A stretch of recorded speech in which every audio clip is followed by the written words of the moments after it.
Hello there folks, I am Dan Brown from sortofinteresting.com and today you're joining me for a nice little canal walk.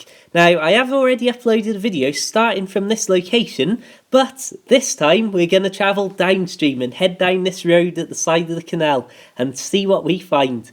So as you can see at the moment it looks like an absolutely beautiful winter's day, but just hold on to your assumptions until later in the video. So as usual, like I say, under a beautiful blue sky and with the sun out, the canal was looking fantastic. Now this is somewhere just by St Martin's where I've spent a lot of time when I had my narrowboat and spent an awful lot of time living around this area on board. See, this is one of the little routes I used to take across the fields. You can see the gates there to cut across the fields and get to St Martin's itself to go into the shop and buy some supplies. And again, I've been clambering over those gates and through those fields in all sorts of weather conditions over the last few years, and again, just beautiful memories. So I really was glad to have this weather to show you these areas in. Now this is a beautiful, really quiet spot here where you can see you've got these flat fields all around you, a little bit of a hill just on the other side, which I'll show you in just a second, in fact now. So this is another one of the specific spots that I used to like to moor up at, and I think in fact that this exact section of canal that I'm on here now is where I stopped when it was a very windy day the last time that I moored up here on my way up towards Llangollen over the last winter.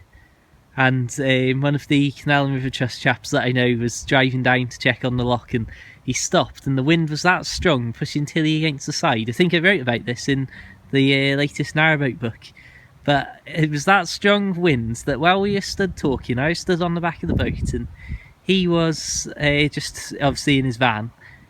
And it wasn't until after he drove off that I realised I hadn't actually moored up and wasn't actually tied to the side of the canal or anything.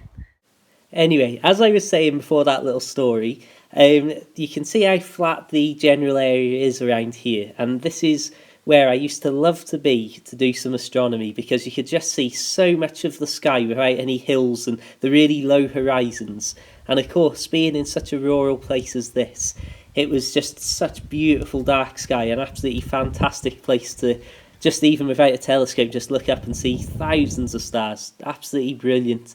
You've seen me just then pointing the camera at the little bridges and then just that little plank of wood to get over the ditch that runs along the side of the canal there.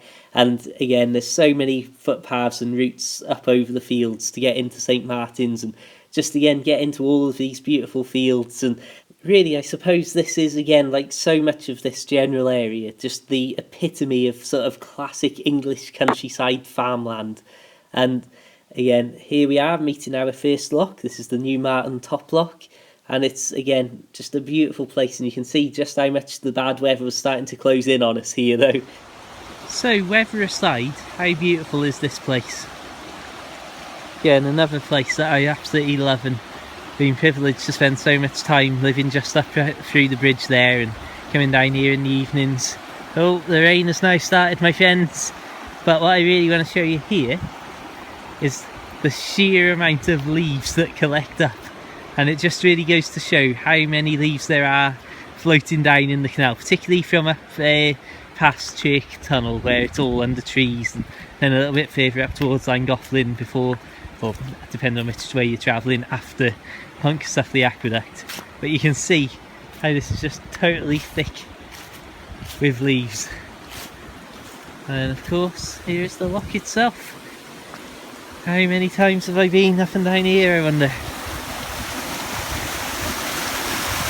Good old leak going.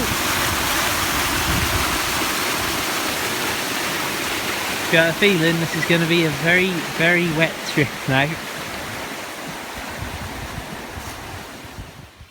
Okay, so we haven't got very far. We're sheltered under some trees just down from the lock, and I'm hoping, if we're lucky, then we should be just on the very edge. Everything in shot here should hopefully be just on the edge of the main bulk of the rain. It's looking very dark just over to the left here. So as I say, if all goes to plan, we'll just sit this bad little spell out and then make a run for it. Well, my friends, it's become unbelievably windy and it's pretty grey about at the minute. You can see how just looking over that little vista there, it sort of adds that little misty effect. So yes, the beautiful blue sky and sun on my back was a distant dream at this point, even though it was barely 2 miles up the canal. Now, as you can see, again, we're at the New Marton Bottom Lock here.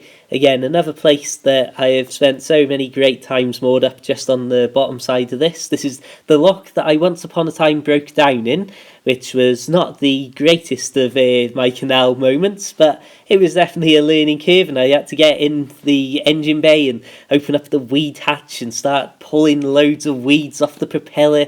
Classic fun boating stuff. Now, as we were walking back down this stretch, a little bit of hope started to emerge for the weather. As you can see, it looked beautiful for a moment, but then by the time we got to Mad Jack's, where we were about to leave the canal, the rain had come in again. So I had to abandon my original plans to walk across the fields back to Oswestry, which I will do a separate video of in the future, and I'll probably get one of my friends to come out for a little walk to Whittington, show you some more classic English countryside farmland sort of scenery. But yeah, thank you so much for joining me for this random little walk. It's a shame that the weather sort of changed the entire theme of this video, but ultimately it was all good fun and some good exercise, I can tell you. And until the next time, I'll just say, please do check out all the links in the description. You'll find my short boat life books, looking at my time on board narrowboat Tilly, and links to me doing all sorts of stuff all over the internet, including a lot of this great outdoors sort of stuff. Until the next time though, have a fantastic day, keep it interesting, keep it boot worthy, and of course my friends, farewell.